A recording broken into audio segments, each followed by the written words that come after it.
All right, welcome to our Garrett Morgan Career Panel.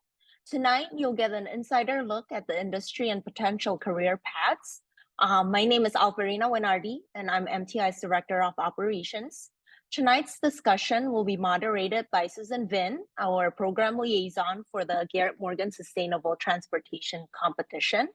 And we will be recording this session as requested by teachers and students who cannot watch it live tonight, so they can do so at a later time. Before I turn it over to Susan, I would like to introduce our special guest. Tonight, we are joined by Yaqeline Castro from the California High-Speed Rail Authority and Dan Pritchell from Waymo. Yaqeline is a student outreach specialist at the authority, which means she's in charge of engaging students and their schools all across the state. She also oversees the I Will Ride program, which connects students to career opportunities with the country's very first high-speed rail system. Right now, she is also a student in SGSU Master of Science in Transportation Management program, focusing on high-speed and intercity rail management. Our second guest tonight is Dan. Dan is a policy showcases lead at Waymo, formerly the Google self-driving car project.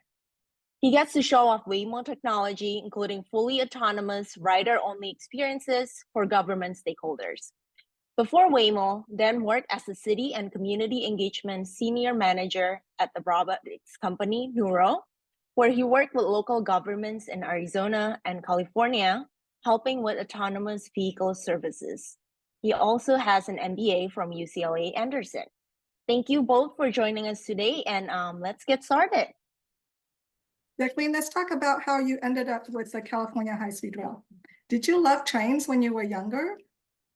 Or was this a passion that you had developed later, maybe in college?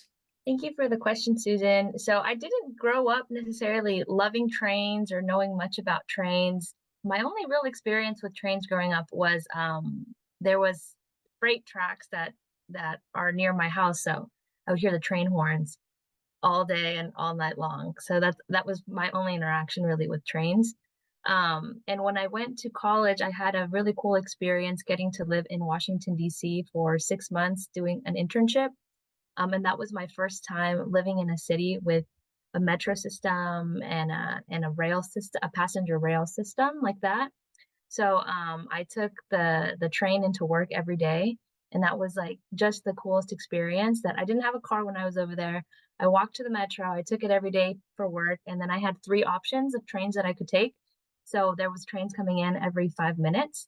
And then after that, that kind of opened my world to public transit a little bit more for the passenger experience. When I graduated from UC Merced in 2019, I got into a fellowship program called the Capital Fellows Program. And that's an 11-month program where they pair you up with a state agency in the state of California. I got paired with the California High-Speed Rail. And at first I was so confused. I was like, why did I get placed with high-speed rail? I studied anthropology and I had experience in education policy, but it actually worked out. I really enjoyed working with the authority during my fellowship. They offered me a full-time position after the fellowship ended, and I've been with them ever since. And 2 years ago, I decided to go back to school to focus on high-speed and intercity rail management.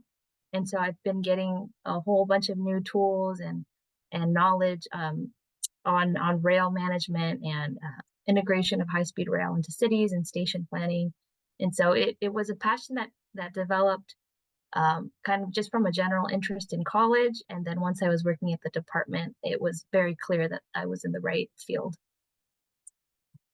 That's fantastic. I live right by a train station too, so I know how that feels. Dan, Waymo used to be called the Google self-driving car project. Were you involved with it when it went by that name? Could you please tell us a little bit more about how you chose the career that you did? Yeah, so I've only actually been at Waymo for a couple of months now, working with the policy team. So the Google self-driving car project, which began in 2009, predates my involvement with there. However, my career really started outside of autonomous technology because it just didn't exist at the time. except for in the movies or in TV shows. In my work actually started through high school and college with a number of internships in on political campaigns, working on campaigns to elect people to state government, local government, federal government, and getting that experience being on the ground, meeting folks, trying to convince them to vote as part of these campaigns was really, really exciting work that I continued post college as well. But I got to the point where I felt I needed a little bit of a career change and went to business school at UCLA. And that business school at UCLA, I thought was going to pivot me into more of the technology, product management side. After graduating from business school, I actually went out and started my own company, a child transportation service, an Uber for kids type service out in Boston, Massachusetts. That was a fantastic learning experience. We were able to pick up kids at school, take them to their after school activities. However, the company didn't last too long. And I joined Nuro, which is an autonomous vehicle company focused on delivery services. So robots driving on the street with a license plate to do deliveries, pizza, packages, groceries. There's some cool videos online of some of the projects and some of the work that I did at Nuro. At Nuro, not only did I do the product management work and product operations that I had learned at business school and with the child transportation startup, but I also went back and did a lot of the political campaign work that I had originally started with, a number of years earlier. And through that evolution, I spent over almost 5 years at Nuro. I developed more and more skills and kept on going back and back towards government affairs and political, working with the elected officials who have a lot of questions about what is this autonomous vehicle technology? What's it doing on our roadways? Is this safe for law enforcement? What happens if I pull this vehicle over? How do I give it a ticket if I need to give it a ticket?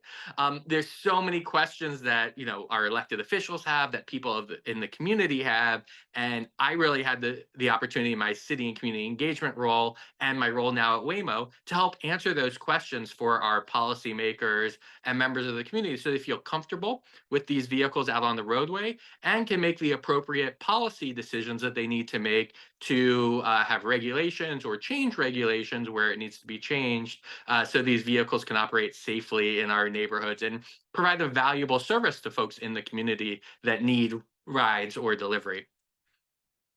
Wow, that's really exciting. I learned something new tonight. Yaqeline, do you do student engagement in both English and Spanish? Is that right? What do you love about working with students? Do you have anything that you can share with us that you have learned from working with youth? Students are so dynamic and they have so many different interests, high-speed rail, inner city rail, passenger rail. And I think with technology now and access to so much information, when I meet with students now, they have like such a background on things that they're passionate about. So we do site visits and we take students out to tour our construction in Fresno. And we have a site location in Northern California now and in Sacramento. And I've had some students that are on that tour that know so much about planning, and they're like in high school, sometimes they're in junior high. It's been very cool to see young people like have the resources to develop like a knowledge base for their passions, things that they care about. And there's like a whole Twitter world and a whole TikTok world now for like transportation and about like planning, and like younger and younger folks are like finding that side of the internet. And I love that because it's something that they care about and something that they can build a career in, which has been really great. And I think overall students and young people have a little bit more of an open mind for like innovation and different things. So high speed rail it's innovative to the United States, but it's all over the world already. And so like young people are very much about like change and about bringing in something new. And so I really like working with that energy and that excitement and that openness to like maybe try something new and try something different that might be better in many different ways. Thank you, Yaqeline. That advice will serve well because I believe many of the jobs that exist in the future, we don't currently have today. So Dan, you also have experience in community engagement as well as in policy. What is the best thing about your current role? Yeah, and it's exciting to hear that kids are using this TikTok and all of the technologies to develop their passions, right? And one of the things that it's really exciting to see is there's just so much passion out there. Channeling that passion into things that you're excited about and what you can do is very exciting to hear. So in my role, every day I get to watch as I am running these demos for policymakers who may be a little bit skeptical before they get in a car. They've heard maybe things on the news. They, again, have seen maybe something on a TV show that scared them a little bit. Of course, make believe. But this is happening in the real world today. They get into these vehicles with no driver in the driver's seat. The steering wheel is turning by itself. And that transformation that happens as they go for a 10 or 15-minute ride throughout the city of San Francisco is amazing to watch happen. They get out of the car and they're like, how can we make this happen in more places? Like, this was such a cool technology. How can we expand this? How can we grow this? And to see that transformation happen from a skeptical person to someone who's excited and advocating and wants to tell everyone about it through TikTok or some of the other social media things as well is just a really exciting transformation to see. And so that's one of my favorite parts about the job is there's still so many people, even though there are videos online, even though we're telling people that we're doing this, that really just don't believe this is happening. And to have them come here, experience the technology for themselves, and then be able to tell people about it is just a wonderful part of this job. I completely agree with you there. So the next question is for both of you. Working for high-speed rail and Waymo must be exciting since these are both cutting edge of transportation. I'm sure that there are so many challenges that come with your jobs. Could you share with us about the most difficult aspects of your work? Yeah, I'll jump in first. I think one of the things that is difficult now is, for a long time, autonomous technology has been a technical problem. Just like, how do we get the vehicle to drive itself? How does the perception system work?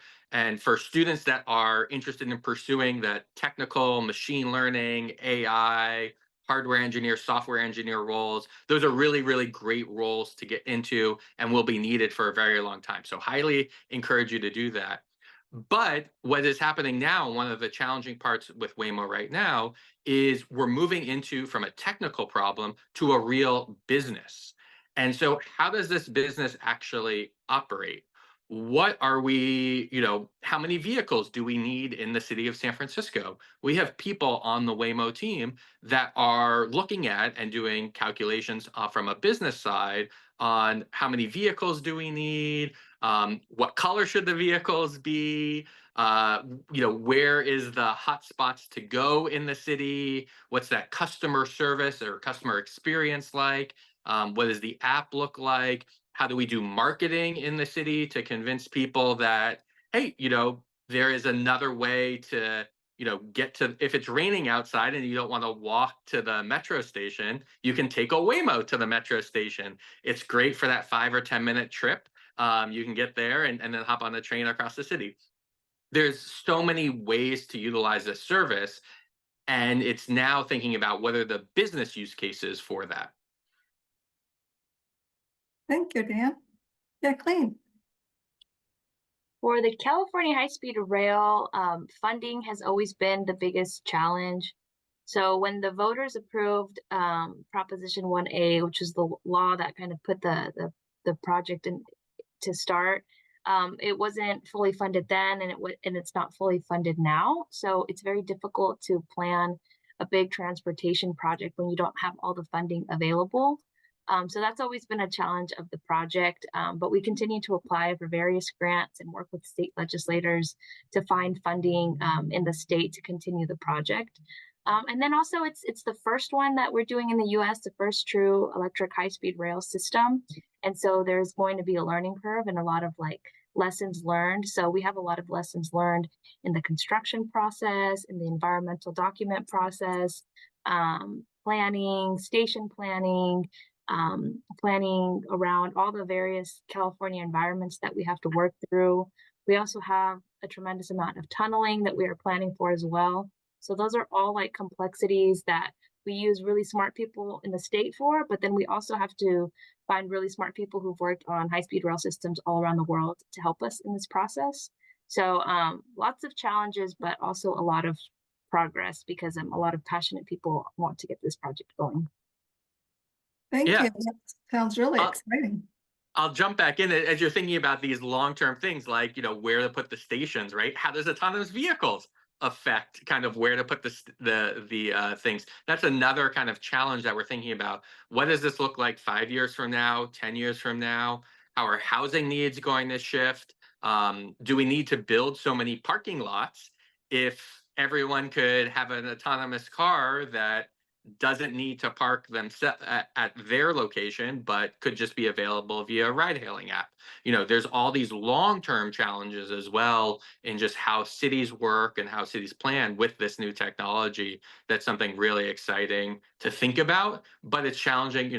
I don't think anyone has all those answers, and it's really important to start thinking about that as early as possible, to learn, to meet with people, to talk about that, and then kind of as the problems come up, you can approach and tackle those problems. Thank you, Dan. Yaqeline, I have one question for you. The California High-Speed Rail is an enormously complex project with multiple stakeholders and teams, including technical, financial, government, and the community. While such infrastructure projects are being built, there is typically pushback from the community. Given the massive disruption, particularly for stop-and-go projects with no clear end date. So how do you track progress? Or in a nutshell, how do you ensure that all the people in the boat are rowing in the same direction at the same time and for a positive outcome? That's a really great question. And those are the middle schoolers you're saying that are just really advanced in their thinking and already looking towards like all these complexities. And I'll say high-speed rail, like many other public transportation projects, you can break them down into smaller sections. And so it's hard to look at a full rail project as one big, massive mega project, especially California high-speed rail, that is multiple mega projects into one project. And so the way that construction is done and planning and all that, it's broken up into sections. So we start with the environmental document process. So there is state laws and there are federal laws that we have to follow in order to complete an environmental review. And this is broken down into various sections throughout California.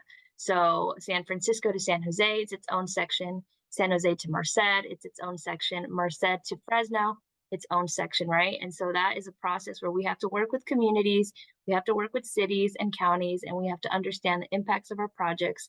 They have to be written down, and then we have to sort of find some compromise and some solutions to some of those big impacts. And that's before any construction. No shovels in the ground. We're not even close to construction yet. And that process takes years. Some of those project sections can take 5 to 10 years to complete.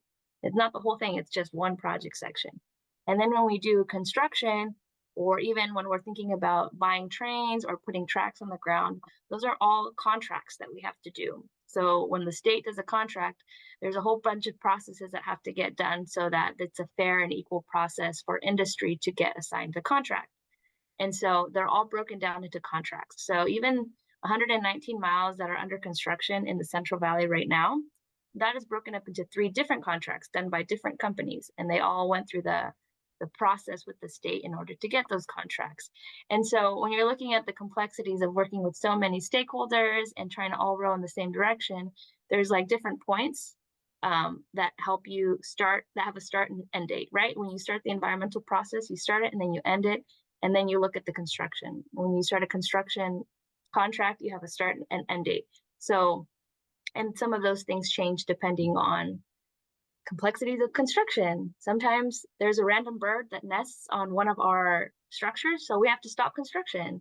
Or sometimes you find some sort of, how do I say it? When you work with different stakeholders. You find something in construction, whether it be like with utilities or even with our Native American partners, that we have to stop construction. So these are all things that you can't predict before you start, but then you just adjust as you go through the process. And then what we can do on our side at High Speed Rail is be open and transparent with the public at all these points. And we provide public reports. We have our public website. We have people who answer questions in our communications offices.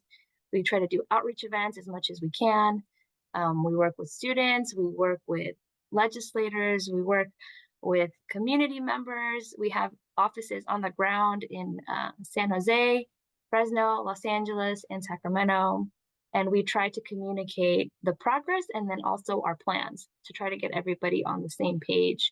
And just the reality with transportation projects is that not everybody's going to be happy with them or agree with them. There will always be somebody who doesn't want it and who doesn't think it's a good idea. But then when it's operational, can't see the world without it anymore. And I think that's pretty similar with rail, even with like the cars that we use today and the existing systems. I'm sure, Dan, you've seen a lot of people are hesitant with autonomous vehicles too, but things, once it's in operation, that's when you see the majority of people that are happy about it and agree with it. But the whole process to get there, I mean, it's pretty typical for any project to have people who don't think that you need it. Thank you, Yaqeline. That sounds like a great opportunity to develop your competency skills too. So for autonomous vehicles and high-speed rail, they use advanced technologies. In your roles, how do you engage with these or other innovations? Yeah, so I mean, I'll start with this one. I again have a bachelor's degree in political science. I have a master's degree in business. None of that is technical. When you have a vehicle with 29 cameras, 6 radars, 5 LiDAR units, microphones, I need to learn about this technology to then be able to communicate the relevant points to the stakeholders and the people that we're meeting with.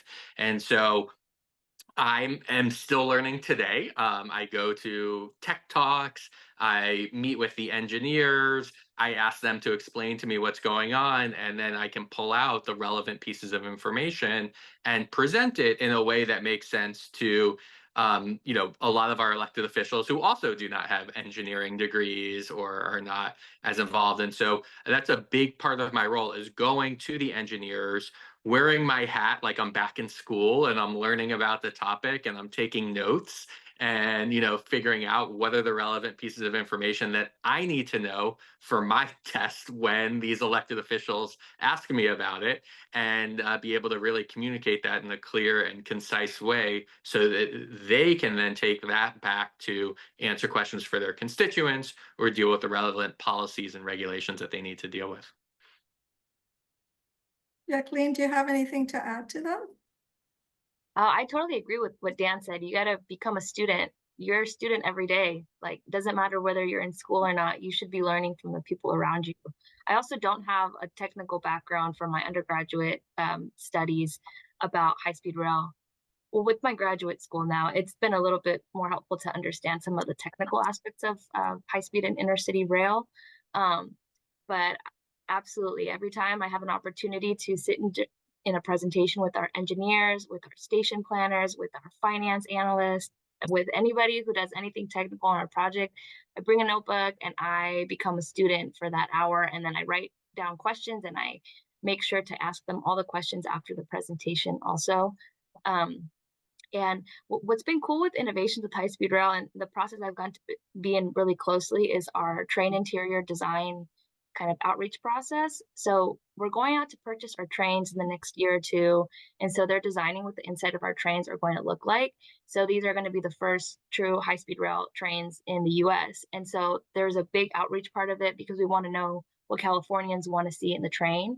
So we've been working with our consultants to understand what Californians want, what's the technology that is really important to California residents for this system, and then what are they doing all around the world that we can like incorporate into what our trains will look like. What I haven't been super tapped into is our trains are going to run really, really fast, 220 miles per hour, which is some of the fastest trains, I mean, in the world. Not the fastest, but part of a small group of really fast trains. And I don't understand that full complexity of the materials that you need on the train and how the electrification works. And so I see a world of opportunity to learn more and more about my system that I get to work on. So yeah, just be a student as much as you can. So all the skills that you've learned in school, you can still apply to. Every single day. So, which leads me to the final question. The young people here tonight are in middle school. Those years can be tumultuous, to say the least, trying to figure out who they are and as they grow and learn. What advice do you have for these students as they continue their studies and just maybe consider careers like yours? Yeah, I'll start, and I'm sure Yaqeline, you have a lot to add there as well. You know, for me, I've had a little bit of a windy career path as I've done this, right? You know, as I've pursued different jobs, different roles. But one of the things that I was very focused on is doing a really good job with whatever opportunity I was presented. And I really went above and beyond to continue to learn, to continue to grow, to continue to work on my skills at every single opportunity that I had with every single job. You may not get that dream job right away, but you can do a lot to build that skills and experience you need that sets you up to get that job when it becomes available or when you're ready for it. And so, you know, I highly recommend, as you're looking at middle school, as you're going into high school, what projects are out there, what school clubs are out there that you can join and, you know, maybe volunteer to lead the group project. That leadership experience just with a group project in school is a very, very valuable experience in terms of keeping everyone on track, you know, timelines to be able to, you know, we need to turn in the assignment on time. Let's, you know, work backwards. And, you know, we have to have the first draft done here, the second draft done here, the third draft and final review done here. You know, that's a very, very valuable skill that you can start learning now in middle school that can be applied to so many different jobs that, you know, may exist today. Or as we're talking about, we don't even know what jobs might exist in 5 or 10 years from now. And so, you know, getting those skills from the experience and the opportunities you have now with the Mineta program as well. This is another great program where you're able to build those skills and get that experience that will help you in those future jobs. The other thing I'll add is just continue to go to events, interact with the technology. You know, if you have a chance to, you know, when you're at the train station and you can go talk to a conductor, right? Ask them how things work. You know, when you see this technology on the street, you can look it up. There's some great YouTube videos online of how things work. You know, just always be learning, always be asking questions is definitely something that I would recommend you continue to do through middle school, high school, and then take advantage of those opportunities to develop those skills that you will need for these jobs that, again, may or may not exist. Sorry, my dog wanted to bark. Just had to go check on her. Yeah, that's really great advice. But I would just add to just do things that you really enjoy and that you like and explore your interests. I mean, you might have everyone around you telling you what to study and what to focus on and what school to go to, but you should do the things that you're passionate about and that you enjoy. And try not to get too disappointed if something doesn't work out the way that you wanted it to. I got rejected to my dream college. I ended up loving where I went to school at UC Merced. And that's okay. I got rejected to my dream internship, and then I got another internship that I love more. So not everything is how you plan it, but sometimes it works out better. Sorry if my dog is coughing in the background. She decided to be dramatic the last few minutes. Thank you, Yaqeline. Those are fantastic advice. We really appreciate you being here with us tonight. And thank you for taking your time to share your insights with us. Students, I hope that you have taken some inspiration away from this discussion.